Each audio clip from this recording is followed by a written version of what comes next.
CPI ರಾಘವೇಂದ್ರರವರ ನೇತೃತ್ವದಲ್ಲಿ ಕುಂದುಕೊರತೆ ಸಭೆ. ತುಮಕೂರು ಜಿಲ್ಲೆ ಗುಬ್ಬಿ ತಾಲೂಕಿನ ದಲಿತರ ಕುಂದುಕೊರತೆ ಸಭೆಯನ್ನು ಗುಬ್ಬಿ ಪಟ್ಟಣದ ಸರ್ಕಲ್ ಇನ್ಸ್ಪೆಕ್ಟರ್ ರಾಘವೇಂದ್ರರವರು ತಮ್ಮ ಕಚೇರಿಯಲ್ಲಿ ದಲಿತರ ಕುಂದುಕೊರತೆಯನ್ನು ಆಲಿಸಿದರು.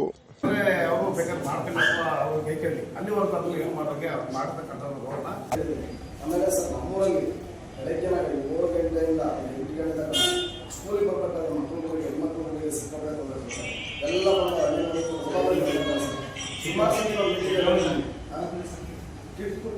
ಸುಮಾರು ಸತಿ ಮೀಟಿಂಗಲ್ಲಿ ಹೇಳಿದ್ದೀನಿ. ಒಬ್ಬರು ಬೆಳಗ್ಗೆ ಬಂದ 7:30 7 ಗಂಟೆ ಟೈಮಲ್ಲಿ ಬಂದರೆ ಸರ್ ಎಲ್ಲ ನಿಂತಿರ್ತಾರೆ. ಯಾರಿಗಾರ ಒಂದು ಇಬ್ಬರಿಗೆ ಇನ್ನೊಂದು ಸಿಗ್ತಾವ ಸರ್. ಹಳ್ಳಿಗಳು ನಮ್ಮ ಸುತ್ತದಲ್ಲಿ ಕಳ್ಕೊಂಡು ಈಗ ಮೊನ್ನೆ ನೋಡಿ ಸರ್, ಮೊನ್ನೆ ನಾವು ನಾಳೆ ಹತ್ರ ಬಂದರೆ ನೋಟಿಸ್ ಕೊಡಿ. ಯಾರು ಹೊರ ರಾಜ್ಯದಲ್ಲಿ ಕಾರ್ಮಿಕರು ಕರ್ತವ್ಯ ನಿರ್ವಹಿಸ್ತಾ ಇದ್ದಾರೆ, ಅಲ್ಲಿ ಕೆಲಸ ಮಾಡ್ತಿದ್ದಾರೆ, ಅಲ್ಲಿ ಆಧಾರ್ ಕಾರ್ಡ್ ಇಂದ ಮೊಬೈಲ್ ನಂಬರ್ ಎಲ್ಲ ದಾಖಲಾತಿಗಳನ್ನ ನೋಟಿಸ್ ಕೊಟ್ಟು ಅಲ್ಲಿ 2 ಅಥವಾ ಇದಿದೆ ಸರ್, ಟರ್ನಿಂಗ್ ಇದೆ. HL ಕಾಂಪೌಂಡ್ ಮುಂದೆ ನಾವು ನಮ್ಮೂರಿಗೆ ಹೋಗ್ತಾರೆ, ಗೀರಾಪುರ, ಸುಂಕಾಪುರ, ಸಂಖ್ಯೆಯವರು ಸಂಪರ್ಕ ರಸ್ತೆ, ಆ ರಸ್ತೆಗೆ ಹೋಗ್ತಾರೆ. 3 ಟರ್ನಿಂಗ್ ಹೋಗ್ತದೆ HL ಕಾಂಪೌಂಡ್ ಮುಂದೆ. ಅಲ್ಲಿ ಈ ಕಡೆ ಚಾನಲ್ ಇದೆ, ಏನು ರೋಡ್ ಇದೆ, ಈ ಕಡೆ HL ಕಾಂಪೌಂಡು, ಮಧ್ಯ ರೋಡು, ಪಕ್ಕದಲ್ಲಿ 10 ಮೀಟರ್ 15 ಮೀಟರಲ್ಲಿ ಚಾನಲ್, ದೊಡ್ಡ ಚಾನಲ್ ಇದೆ. ಆಗಿಬಿಟ್ಟಿದೆ ಸರ್, ಅಲ್ಲೇ ಆಲ್ರೆಡಿ ಆಗಿದೆ.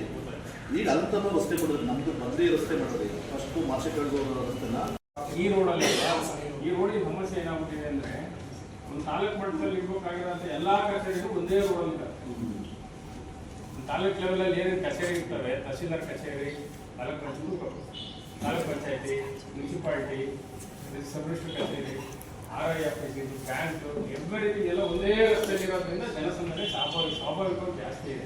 ಒಂದು ರೋಡ್ ಆ ಸೈಡ್ ಈ ಸೈಡ್ ಒಂದಿನ ನಿಲ್ಸ್ಬೇಕು. ಅದು ಮೊದಲ ಸಾಹೇಬ್ರಿಂದ ಮಾಡ್ಸಿದ್ರು ಸರ್, ಅದು ನಡೀತಾ ಇತ್ತು. ಹೋದ್ಮೇಲೆ ಅದು ಹಂಗೆ ನಿಂತು ಒಂದು 2-3 ಅಂಶ ಲಾಸ್ಟ್ ಟೈಮ್ ಸೆಲೆಬ್ರೇಟ್ ಸಾಹೇಬ್ರು ಗಮನಕ್ಕೆ ತಂದು 2-3 ಅಂಶ ಇಂಥವರೆಗೂ ಆಗಿಲ್ಲ ಸರ್, ಇಂಥವರೆಗೂ ಆಗಿಲ್ಲ. ಈಗ ನಾವು ಬಂದು ಈಗ ಮೂರ್ತಿ ರೆಡಿ ಇದೆ, ನಾವೆಲ್ಲಿಡಬೇಕು? ಸ್ಥಳೀಯ ಆಡಳಿತದ ಸಮಸ್ಯೆ. ನಾವು ಬಂದಾಗ ಆಮೇಲೆ ಪೊಲೀಸ್ ಇಲಾಖೆ ನಾವು ಸಹಾಯ ಮಾಡಬಹುದು. ಅದೇ ಸರ್, ನಾವೇನು ಜಾಗ್ರತೆ ಗೀಗತ್ತೆಲ್ಲ ನಮಗೆ ಅಧಿಕಾರವಿಲ್ಲ. ಅಲ್ಲ ಸರ್, ನಮಗೆ ಮತ್ತು ವ್ಯಾಪ್ತಿಗೊಂದು ವಿಚಾರ